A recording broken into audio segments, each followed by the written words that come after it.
Long incarceration can damage under trial's mental health, lead to drug abuse. Bombay HC grants bail to murder accused in jail for over 9 years. The Bombay High Court on Friday, 14th February, while granting bail to a man who spent more than 9 years in jail, stressed on the long-term negative effects due to long incarceration on the physical and mental health of an individual. Justice Milind Jadhav noted that the applicant Ganesh Mendelkar spent 9 years and 25 days in jail on a charge of murder, while the co-accused in the case were already out on bail. Long incarceration can lead to post-incarceration syndrome, which can include depression, anxiety, and poor self-esteem. It can promote unhealthy behaviors like drug abuse. Inmates face social stigma which can disrupt relationships with family and friends. Incarcerated persons often suffer long-term consequences from having been subjected to pain, deprivation and extremely atypical patterns and norms of living and interacting with others. Prima facie incarceration, rather long incarceration, exposes under trial accused to carceral environment which can be inherently damaging to the mental health of the under trial accused coupled with the appalling conditions in the prisons, Justice Jadhav said in the order.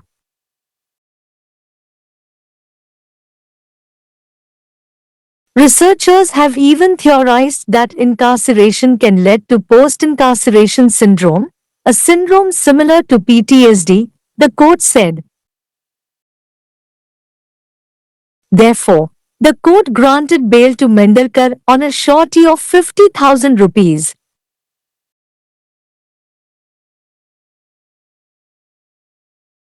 In doing so, the court also referred to the article written by Dr. Krishan Jarrett, editor of British Psychological Society's Research Digest, in his article, How Prisons Change People 1, which was published on BBC in 2018. Day after day, year after year, imagine having no space to call your own, no choice over who to be with, what to eat, or where to go. There is threat and suspicion everywhere. Love or even a gentle human touch can be difficult to find. You are separated from family and friends. This resonates when a case of an under trial accused being in incarceration for more than 9 years pending trial comes before the court. The present case is one such case, Justice Jadhav observed. Booked in a murder case, Mendelkar at present is 51 years old and he is in custody since 20th January 2016, i.e. for 9 years and 25 days. There are 4 accused in the crime and the other 3 accused have all been granted bail. Trial has commenced in 2018. As per the list of the witnesses filed by prosecution, there are 36 witnesses, out of which witness action of the informant and 3 parch witnesses is over, the bench took into account. Case title: Ganesh Mendelkar vs. State of Maharashtra, Bail Application 597 of 2025. நீண்டகால சிறைவாசம் விசாரணை கைதிகளின் மன ஆரோக்கியத்தை பாதிக்கும், போதைப்பொருள் துஷ்பிரயோகத்திற்கு வழிவகுக்கும், 9 ஆண்டுகளுக்கும் மேலாக சிறையில் உள்ள கொலை குற்றவாளிக்கு மும்பை உயர்நீதிமன்றம் ஜாமீன் வழங்கியது. 9 ஆண்டுகளுக்கும் மேலாக சிறையில் இருந்த ஒருவருக்கு வெள்ளிக்கிழமை, பிப்ரவரி 14 மும்பை உயர்நீதிமன்றம் ஜாமீன் வழங்கிய போது, நீண்ட கால சிறைவாசம் ஒரு தனிநபரின் உடல் மற்றும் மன ஆரோக்கியத்தில் நீண்டகால எதிர்மறை விளைவுகளை வலியுறுத்தியது. கொலை குற்றச்சாட்டில் மனுதாரர் கணேஷ் மெந்தர்கர் 9 ஆண்டுகள் 25 நாட்கள் சிறையில் கழித்ததாகவும், வழக்கில் இணை குற்றவாளிகள் ஏற்கனவே ஜாமீனில் வெளியே வந்துள்ளதாகவும் நீதிபதி மிலிந்த் ஜாதவ் குறிப்பிட்டார். நீண்டகால சிறைவாசம், மனச்சோர்வு, பதட்டம் மற்றும் சுயமரியாதை குறைவு உள்ளிட்ட சிறைவாசத்திற்கு பிந்தைய நோய்க்குறிக்கு வழிவகுக்கும். இது போதைப்பொருள் துஷ்பிரயோகம் போன்ற ஆரோக்கியமற்ற நடத்தைகளை ஊக்குவிக்கும். சிறைவாசிகள் சமூக களங்கத்தை எதிர்கொள்கின்றனர். இது குடும்பத்தினருடனும் நண்பர்களுடனும் உள்ள உறவுகளை சீர்குலைக்கும். சிறையில் அடைக்கப்பட்ட நபர்கள் பெரும்பாலும் வலி, பற்றாக்குறை மற்றும் மிகவும் வித்தியாசமான வாழ்க்கை முறைகள் மற்றும் விதிமுறைகள் மற்றும் மற்றவர்களுடன் தொடர்பு கொள்வதன் மூலம் நீண்டகால விளைவுகளை அனுபவிக்கின்றனர். நீண்ட காலத்திற்கு பதிலாக முதல் பார்வையில் சிறைவாசம் என்பது விசாரணை காலத்தில் குற்றம் சாட்டப்பட்டவர்களை உடல் ரீதியான சூழலுக்கு ஆளாக்குகிறது.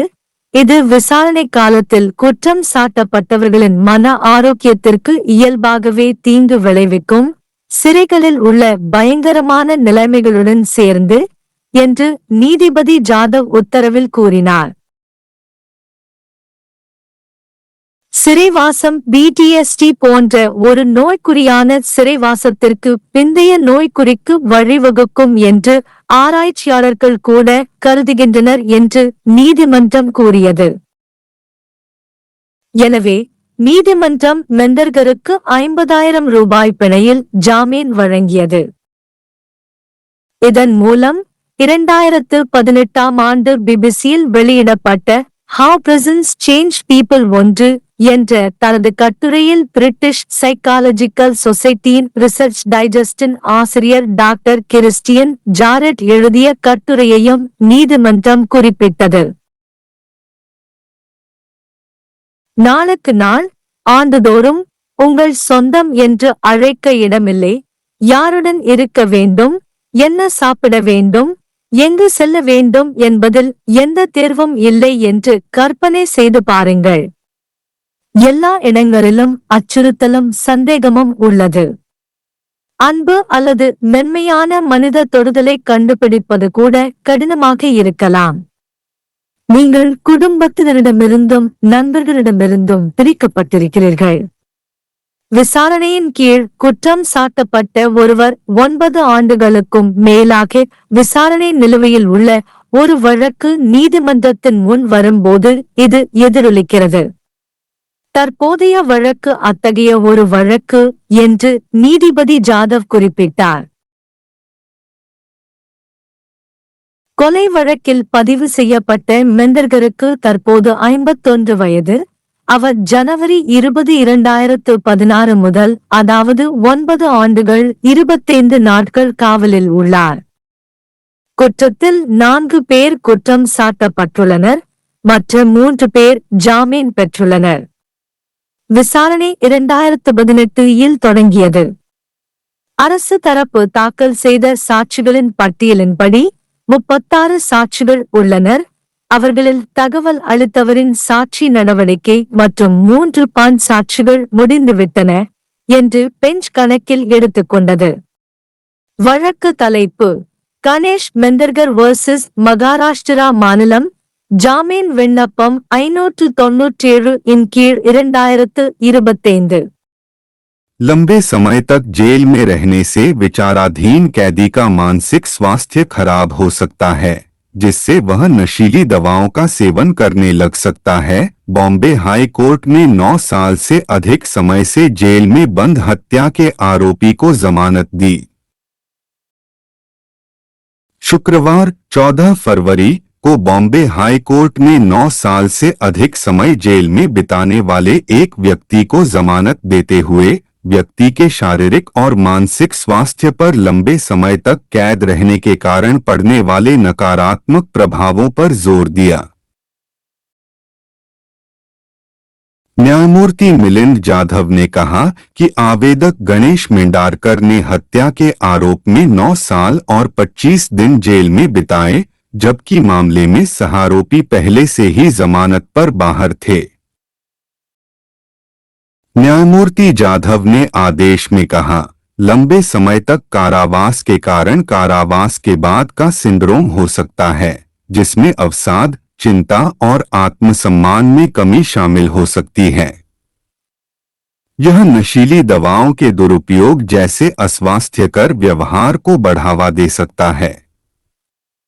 कैदियों को सामाजिक कलंक का सामना करना पड़ता है, जो परिवार और दोस्तों के साथ संबंधों को खराब कर सकता है।